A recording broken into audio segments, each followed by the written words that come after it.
Hello everyone, আসসালামু আলাইকুম। টেকনাফ থেকে তেতুলিয়া সাইকেল দিয়ে কত সময় যাওয়া যায় এই চ্যালেঞ্জের আজকে ভ্রমণ ছিল বগুড়া থেকে জলঢাকা। সকালে ঘুম থেকে উঠে প্রতিদিনের মতো আজকেও ব্যাগ গুছানো শুরু করলাম, সাইকেল গুছানো শুরু করলাম। সাইকেল রেডি করে রাস্তায় নেমে গেলাম। কিছু দূর এগিয়ে দেখলাম ঢাকা রংপুর সড়কের ডান পাশে বিশাল বড় একটি বিমান রাখা আছে। বিমানের অন্যদিকে দেখলাম একদিকে বগুড়া শহরে চলে গেছে একটি রাস্তা, আরেকটি রাস্তা চলে গেছে বগুড়া সাতমাথা। এইটা দেখে একটু ভিডিও ধারণ করে নিলাম, তারপর আবার রওনা হলাম। কিছু দূর যেতেই এক বড় ভাই আসলেন। উনি আমাকে দেখে আমাকে জিজ্ঞাসা করলেন আমি কি ভ্রমণ করতেছি কিনা। তারপর ওনার মুখ থেকে কিছু কথা শুনলাম। আপনি কোথা থেকে আসেন? আমি রাজশাহী থেকে।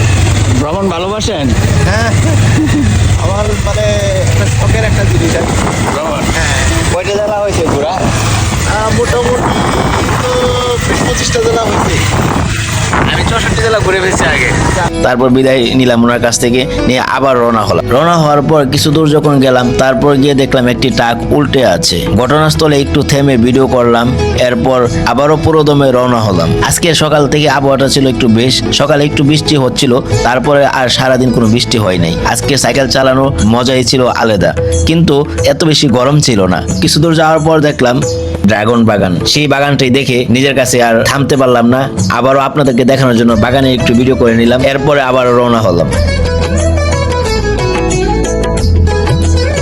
কিছু দূর গিয়ে শরীরটা একটু বিশ্রাম নিলাম, এই পাশ করে শরীরটা একটু সোজা করলাম, একটু শুইলাম। দেন রাস্তার মধ্যে যখন শুইলাম তখন একটা আলাদা ফিল হয়েছিল। শোয়ার পর একটু ভালো লাগছিল। দেন তারপর আবার পুরো দমে রওনা হলাম।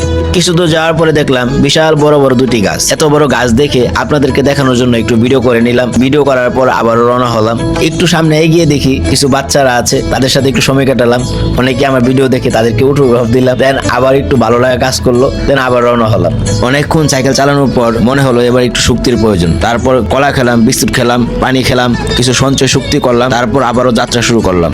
তারপর সাইকেল চালাতে চালাতে দুপুরে খাবারের সময় হয়ে গেল। একটা হোটেলে ঢুকলাম, হোটেলে ঢুকে খাবার খেলাম, খাবার খেয়ে শক্তি করে আবার রওনা দিলাম। বাস্তবে দেখবো আসলে আমি কখনো ধারণা করে নেই যে আপনাকে মিঠাপুকুর আমি দেখবো।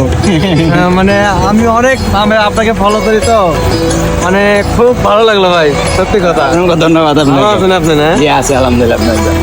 দেখতে দেখতে পৌঁছে গেলাম রংপুর শহরে। শহরের ভিতর দিয়ে কিছুটা শর্টকাট পথে বের হয়ে জলঢাকার দিকে এগিয়ে চললাম। জলঢাকার কাছাকাছি এসে বিশাল আখের ক্ষেত দেখলাম, দেখতে দারুণ লাগতেছে। একটু ক্যামেরা বন্দি করে নিলাম। অবশেষে দীর্ঘপথ পাড়ি দিয়ে 7 ঘন্টা 17 মিনিটে জলঢাকায় পৌঁছে গেলাম। আলহামদুলিল্লাহ আজকের যাত্রা ও নিরাপদে সম্পূর্ণ হলো। দেখা হবে পরের পর্বে। এ পর্যন্ত সবাই ভালো থাকবেন, সুস্থ থাকবেন। আল্লাহ হাফেজ।